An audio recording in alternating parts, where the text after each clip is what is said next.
Have you ever caught yourself thinking, if only I could solve all my problems, then I'd finally be happy? It's a comforting thought.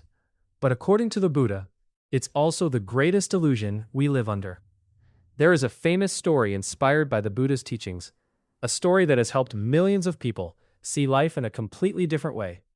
One day, a farmer traveled a great distance to meet the Buddha. When he finally arrived, he didn't ask about enlightenment or meditation or the meaning of life. Instead, he began listing his problems. My crops don't get enough rain, and when they do, there's too much. My wife doesn't always understand me. My children don't always listen. My body is getting older. I worry about money, and I worry about the future. And every time I solve one problem, another one appears. The farmer spoke for a long time. When he finally finished, he looked at the Buddha and asked, "Can you help me?" The Buddha looked at him with kindness and said something completely unexpected. "I can't help you." The farmer was stunned. "What do you mean?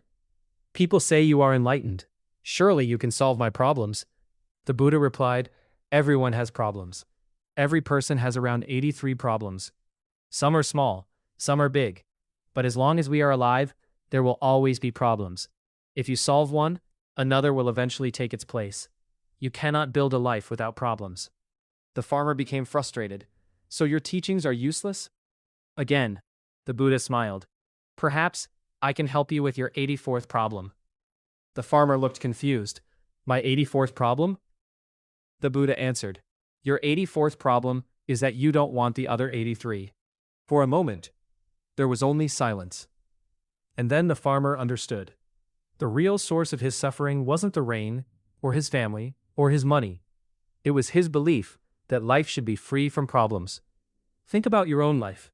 You finish school, then comes finding a job. You find a job, then you worry about your career. You get married, then come new responsibilities. You earn more money, then you worry about losing it. The problems change, but they never disappear. Most of us spend our lives waiting for the day when everything will finally be perfect. But that day never comes. The Buddha wasn't teaching us how to eliminate every problem. He was teaching us something far more powerful: to stop fighting the fact that problems are part of being alive. The moment we stop saying, "Life shouldn't be this hard," we begin asking a much better question. How can I meet this moment with wisdom? That is where peace begins. Not because life becomes easier, but because we stop demanding that it be different. So the next time you find yourself overwhelmed, remember the farmer, and remember the 84th problem. Your goal isn't to create a life without problems. Your goal is to become the kind of person who can face them with wisdom, with courage, and with a peaceful mind. Because happiness isn't found at the end of your problems.